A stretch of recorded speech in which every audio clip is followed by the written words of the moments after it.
Buenos días, iglesia.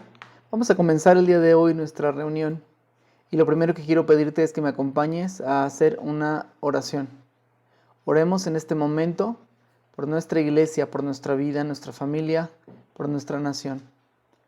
Padre, queremos darte el agradecimiento en esta mañana por todo lo que tú has hecho en nuestra vida.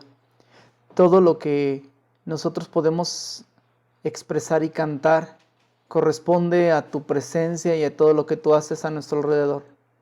Como dice el Salmo, los cielos cuentan la gloria de Dios y el firmamento anuncia la obra de sus manos. Un día emite palabra a otro día y una noche a otra noche declara sabiduría. No hay palabras que puedan describirte, que puedan realmente expresar en toda cabalidad lo que tú eres, quién eres tú para nuestras vidas. Dios, nosotros te alabaremos en medio de cualquiera que sean nuestras circunstancias, porque tú eres fiel y porque tú nos bendices y porque tú nos ayudas todo el tiempo, porque tú perdonas nuestros pecados, porque tú nos amas, porque tú nos cuidas y nos guardas, y porque tú nos alientas como el Padre alienta a un hijo al cual ama y al cual desea lo mejor para él. En esta mañana quiero suplicarte que traigas sobre nuestra vida la unción de tu Espíritu Santo, tu abrazo, sobre todo que nos ayudes y nos permitas a todos los que formamos parte de tu iglesia el conocerte verdaderamente, el saber quién eres tú, el saber el propósito que tienes para nuestra vida y el entender que para este tiempo tú nos has puesto aquí. Tú no te equivocaste de tiempo. Tú nos hiciste nacer en el tiempo perfecto, en el tiempo en el que nosotros teníamos que nacer, y para esto todos los días de toda la humanidad desde antes de los tiempos ya estaban planeados en tu propósito para cumplirse en este momento y ayudarnos a entender ese propósito y usarnos para el propósito para lo cual tú nos plantaste en este país, en este mundo, en esta cultura, en esta ciudad y en este tiempo. Así que concédenos, Señor, que nuestro corazón se arme de valor y se llene de ánimo, porque nosotros confiamos y esperamos en ti. No estamos esperando en las autoridades físicas o humanas, no estamos esperando en lo que el hombre pueda hacer por nosotros, porque dice tu palabra en Jeremías: maldito es el hombre que confía en el hombre. Más bienaventurado es aquel que pone en ti su confianza. Así que yo pongo en este día, en este tiempo, a nuestras familias, a nuestros hijos, a nuestra iglesia, los planes que tú tienes para nosotros. Nosotros podemos elaborar 1000 planes, 1000 acciones, 1000 ideas, pero finalmente cada cosa que nosotros hagamos en realidad depende de la dirección de tu Espíritu Santo. Así es de que humildemente reconocemos que nuestros planes no son como son los tuyos. Así que queremos pedirte que nos des la sabiduría para poder alcanzar tu voluntad, tu propósito, hacer lo que tú deseas hacer, porque tú estás sobre nuestras vidas todo el día. Oro para que la iglesia sea guardada y sea protegida de todo mal, pero también para que nosotros podamos crecer en nuestra relación contigo día a día, que podamos conocerte más y no nos cansemos de honrarte y adorarte y de conocerte. En el nombre de Jesús ponemos nuestro corazón en tus manos para que a través de esta palabra que tú quieres hablarnos el día de hoy, nuestro corazón sea conmovido hasta lo más profundo. Tu palabra parta nuestro entendimiento y nuestro corazón. Aquí estamos, Señor. Aquí estamos delante de ti. En el nombre de Cristo Jesús confiamos que tú nos hablarás el día de hoy. En el nombre de Jesús, amén. Hoy nos toca hablar acerca de la Odisea, la iglesia tibia. Vamos a mirar la escritura en Apocalipsis capítulo 3 y dice la escritura: escribe al ángel de la iglesia en la Odisea. He aquí el amén, el testigo fiel y verdadero, el principio de la creación de Dios, dice esto: yo conozco tus obras, que ni eres frío ni caliente. Ojalá fueses frío o caliente. Pero por cuanto eres tibio y no eres frío ni caliente, te vomitaré de mi boca, porque tú dices: yo soy rico y me he enriquecido y de ninguna cosa tengo necesidad, y no sabes que tú eres un desventurado, miserable, pobre, ciego y desnudo. Por tanto, yo te aconsejo que de mí compres oro refinado en fuego para que seas rico y vestiduras blancas para vestirte y que no se descubra la vergüenza de tu desnudez y unge tus ojos con colirio para que veas. Yo reprendo y castigo a todos los que amo, sé pues celoso y arrepiéntete. He aquí yo estoy a la puerta y llamo. Si alguno oye mi voz y abre la puerta, entraré a él y y cenaré con él y él conmigo. Al que venciere le daré que se siente conmigo en mi trono, así como yo he vencido y me he sentado con mi Padre en su trono. El que tiene oído, oiga lo que el Espíritu dice a las iglesias.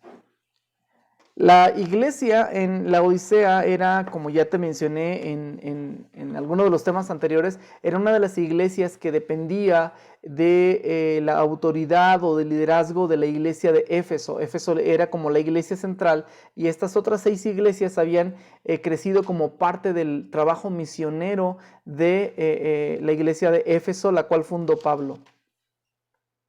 La iglesia fue fundada en esta ciudad.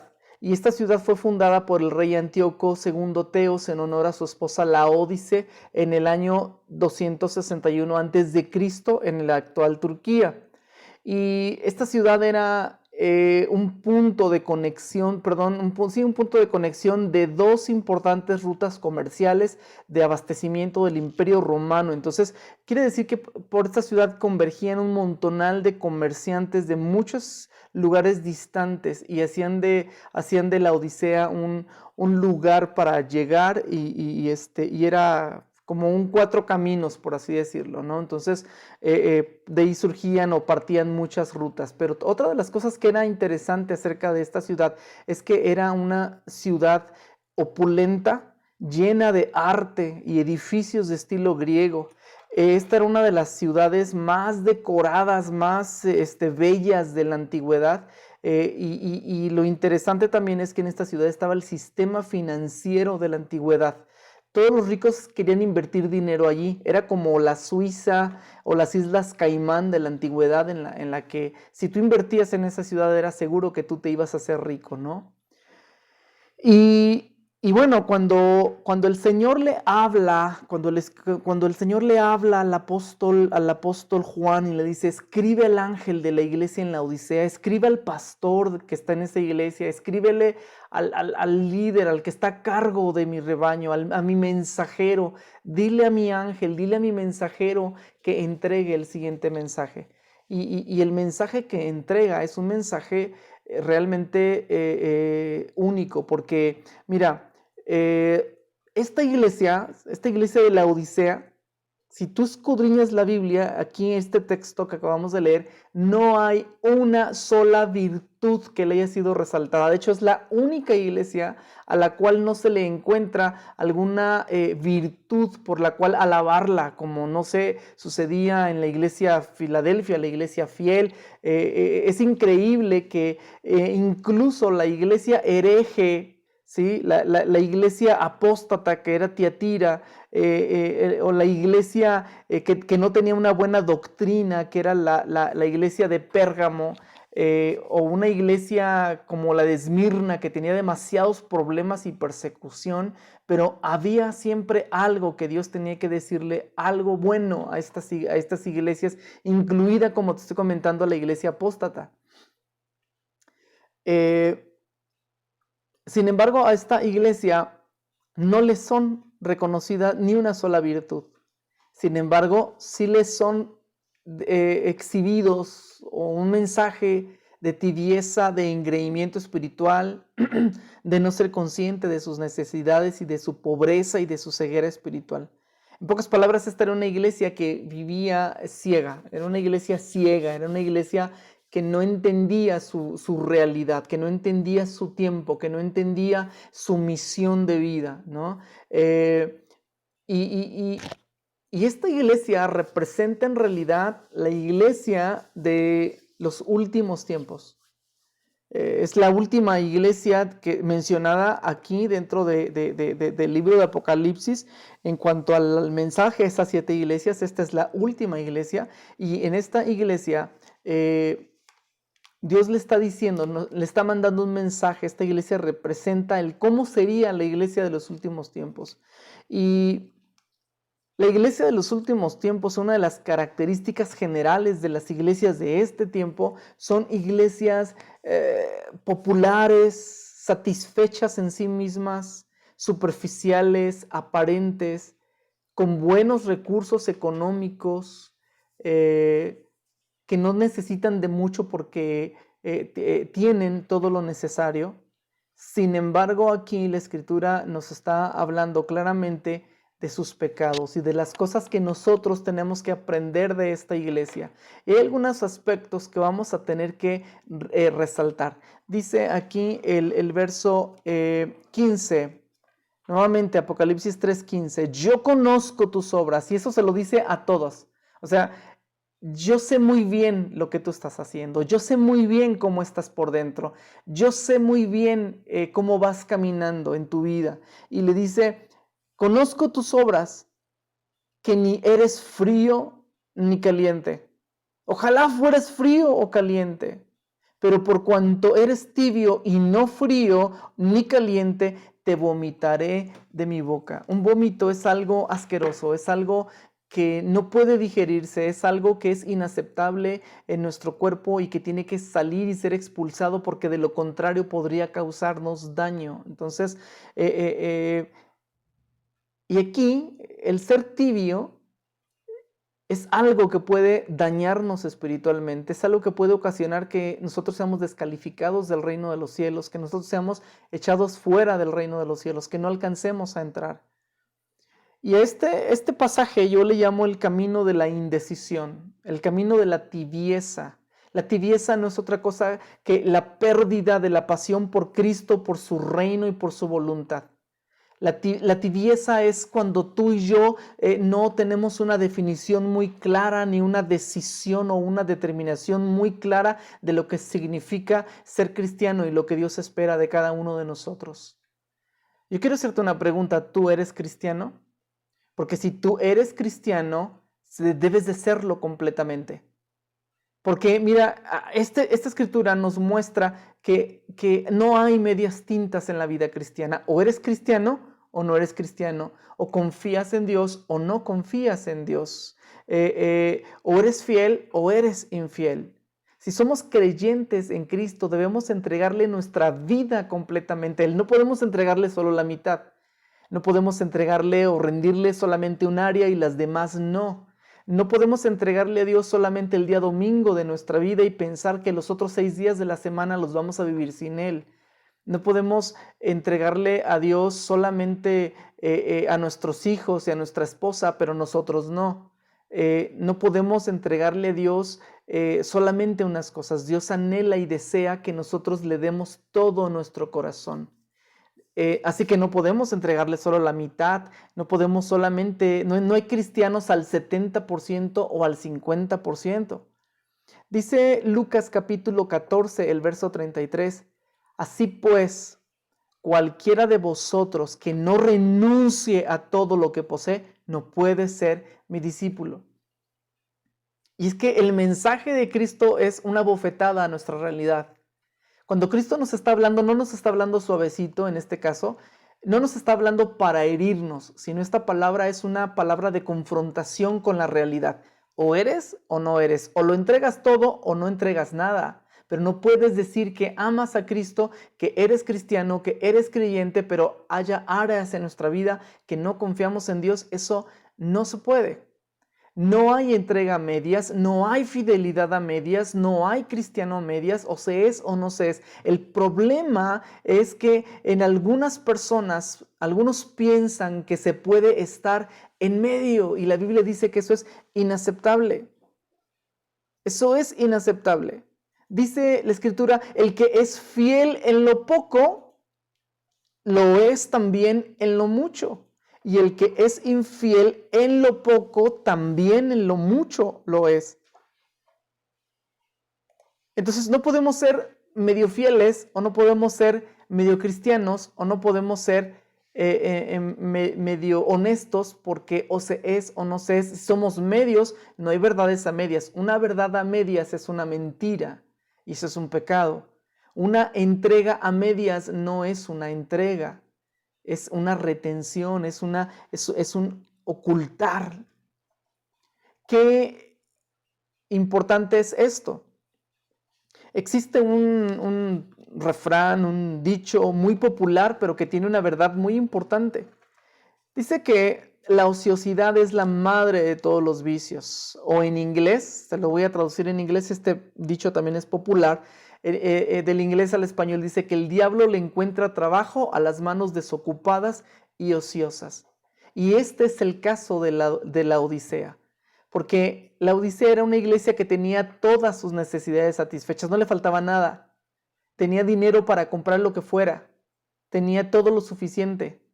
No le faltaba comida, no le faltaba ropa nueva, no le faltaban caballos o burros de carga para ir y transportar lo que quisiera. Eran como los coches de este tiempo.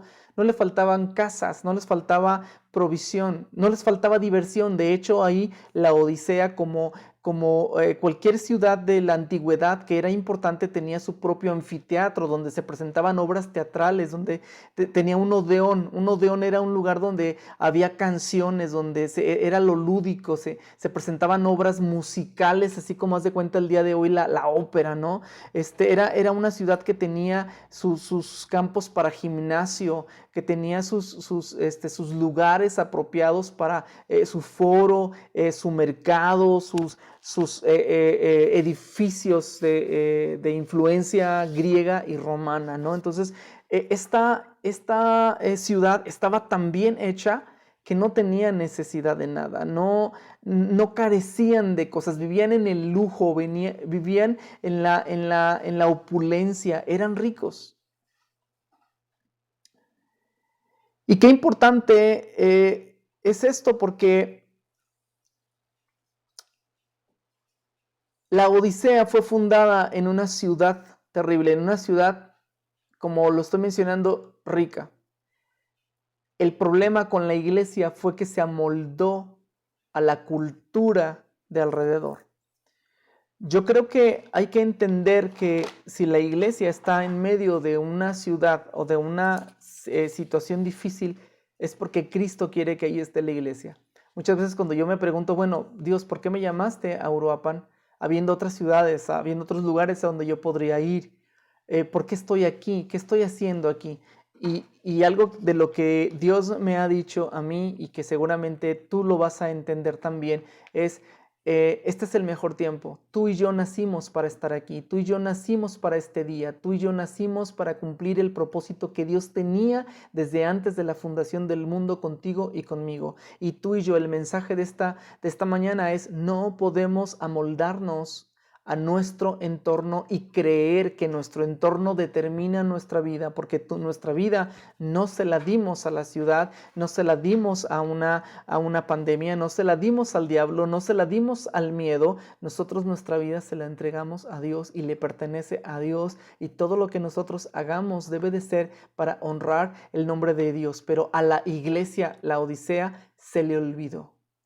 Tú y yo vivimos inmersos en medio de una cultura en lo que todo es instantáneo, pero en el reino de Dios hay cosas que no son instantáneas y llevan un proceso.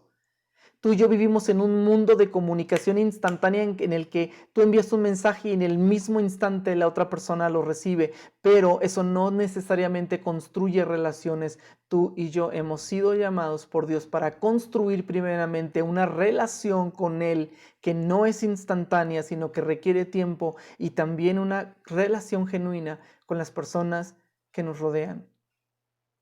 Y muchas veces nosotros caemos en el molde del siglo, de nuestro tiempo. Es muy fácil. Es muy fácil vivir en este tiempo con un montón de comodidades. En este tiempo tú tienes probablemente un trabajo y tú y yo no sufrimos prácticamente nada por cuestiones de comida, porque es muy fácil conseguir comida. No hay una hambruna. Si tú vas a un supermercado, está lleno de comida y no hay tanta necesidad de decir: no hay alimentos. Los hay. Vivimos en una ciudad que sus calles, la mayoría de sus calles está pavimentada, tenemos servicios, tenemos teléfono celular, podemos hablar por teléfono a un precio baratísimo con cualquier persona, tenemos acceso a información, a redes, a internet, que antes ni siquiera se pensaba en esas cosas. Pero tú y yo tenemos que entender que no nacimos ni estamos aquí para vivir como vive el mundo, que tú y yo le pertenecemos a alguien que es superior a todo lo que el hombre haya creado, y ese es Dios. La Odisea cometió el error de caer en una indiferencia porque pensaba que porque no le faltaba nada, no necesitaba a Dios. Aquí viene el punto importante. Qué fácil es caer en pensar que no necesitamos a Dios porque lo tenemos todo resuelto. Qué fácil es pensar que, pues como yo tengo dinero, no necesito pedirle a Dios esto porque yo lo puedo comprar. Y cuando nosotros caemos en una actitud así, es una actitud que ya no agradece. Es una actitud que no reconoce que todo lo que tengamos proviene de Dios, es de Dios porque le pertenece a Él. La iglesia tenía todas sus necesidades. La Odisea era una iglesia que tenía todas sus necesidades satisfechas y tenía muchas cosas materiales de sobra. Pero en el año 60 después de Cristo, un fuerte terremoto destruyó completamente toda la ciudad. Pero la Odisea era tan rica que no necesitó la ayuda de nadie. Ellos mismos se levantaron y volvieron a construir su ciudad de las ruinas. Y esa ciudad perduró por cientos de años más. Qué importante lección nos deja la Odisea, porque muchas veces nosotros también, al igual que ellos, cuando tenemos todo lo suficiente y nada nos hace falta, no valoramos del mismo modo las cosas que Dios nos ha dado. La Odisea tenía en abundancia todo lo material, hacía dinero fácil, y eso era un grave peligro, y es un grave peligro que nosotros tenemos que evitar a toda costa. Cuando las personas se acostumbran a tenerlo todo, se vuelven desagradecidas, indiferentes, vanagloriosas, superficiales y llenos de arrogancia. Muchas veces cuando nosotros tenemos el dinero suficiente, muchas veces nuestro corazón se endurece y no honramos a Dios con lo que le pertenece a Dios. Cuando Cristo vino a la tierra y fue tentado, fue probado por los saduceos acerca de si habían de pagar los impuestos o no a César, Jesús les dijo y les contestó: denle al César lo que le pertenece a César, pero denle a Dios lo que le pertenece a Dios. Yo no sé cómo el día de hoy pueda haber gente que aún sigue cuestionando las cuestiones de el dar, el ser generoso, el darle lo que le pertenece a Dios, cuando Jesús fue muy claro en ese aspecto. Jesús en ningún momento dijo, esto se acaba y ahora pues lo que quieran. No, Él fue muy claro: no he venido a abrogar la ley, sino que la ley sea cumplida. Uno de los peligros que corremos es pensar que porque tenemos todo lo que materialmente necesitamos ya estamos bien, sin darnos cuenta de cuáles verdaderamente son nuestras necesidades. Tú y yo no podemos llenarnos de un lenguaje de coronavirus y de pensar que lo que estamos viviendo en este tiempo se refiere, o ser cristiano se refiere a no tener fe y vivir llenos de miedo. No, el mundo quiere que la iglesia viva llena de miedo.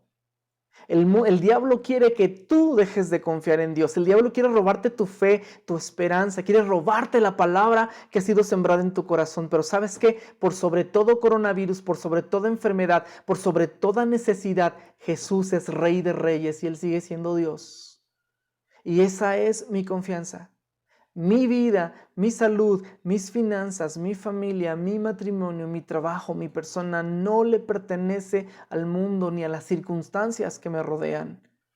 Tu vida está escondida en Dios y debe de estar allí guardada, porque solamente en Él podemos confiar. El que confía en Él jamás será avergonzado. Así que yo quiero invitarte a que reflexionemos. No porque tenemos lo necesario, pensemos que ya no necesitamos a Dios. No nos acostumbremos al pensamiento que el mundo quiere que nos acostumbremos. El mundo quiere que tú te llenes de miedo. El sistema, el mundo quiere que tú vivas aislado, encerrado. El diablo piensa que él ya logró mucho al atacar a la iglesia por muchos flancos. La enfermedad es uno de ellos. Pero ¿sabes una cosa? Yo no veo a un Jesús escondiéndose. Yo no veo a un Jesús escondiéndose por la enfermedad.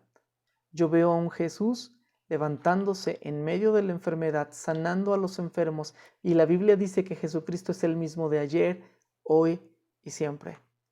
Así que yo te invito a que tú confíes en Dios, que no dejes que tu corazón se llene de temor, porque el temor es lo opuesto a la fe. El temor y la fe tienen la misma naturaleza. La diferencia es que la fe es confiar en Dios, es creerle a Él. Y el temor se origina en la desconfianza, en el no creerle a Dios.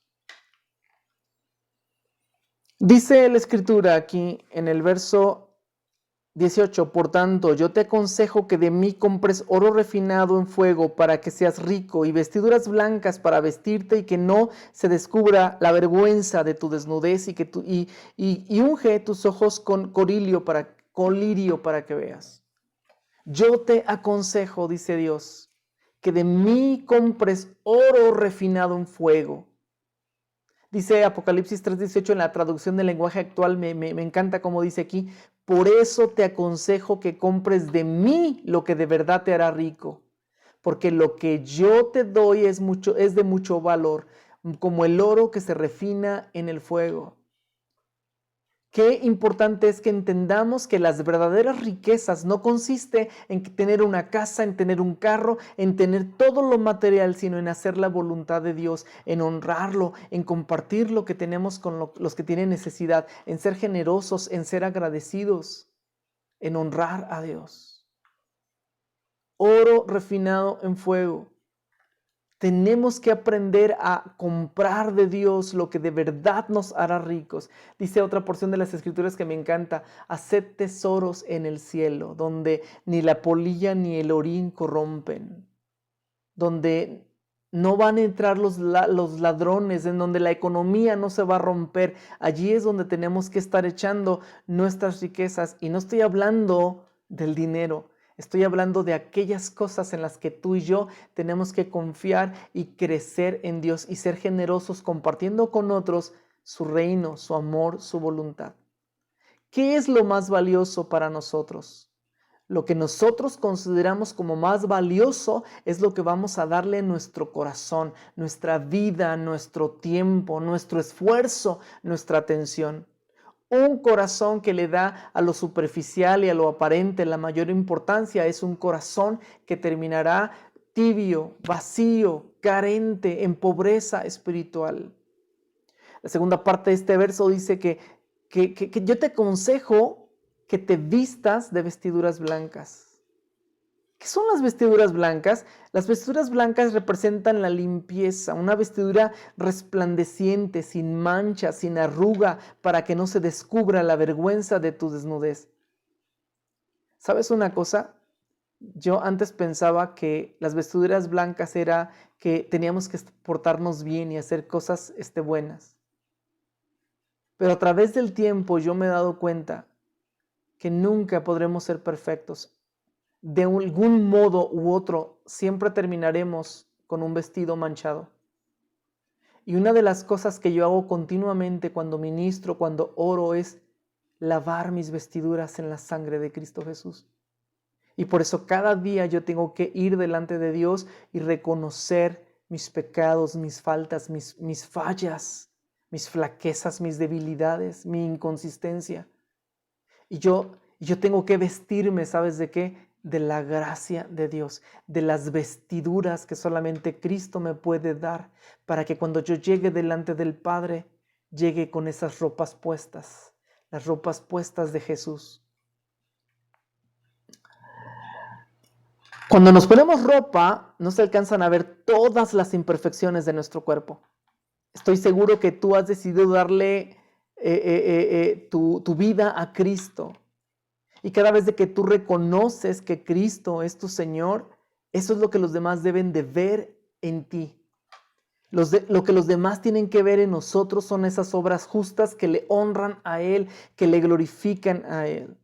Los demás deben de ver en nosotros que nos hemos cubierto de obediencia, de sujeción a su palabra, de amor en lugar de odio, de amor en lugar de indiferencia, de fe en lugar de miedo, de certeza en lugar de incertidumbre, de poder en lugar de cobardía, en lugar de miedo.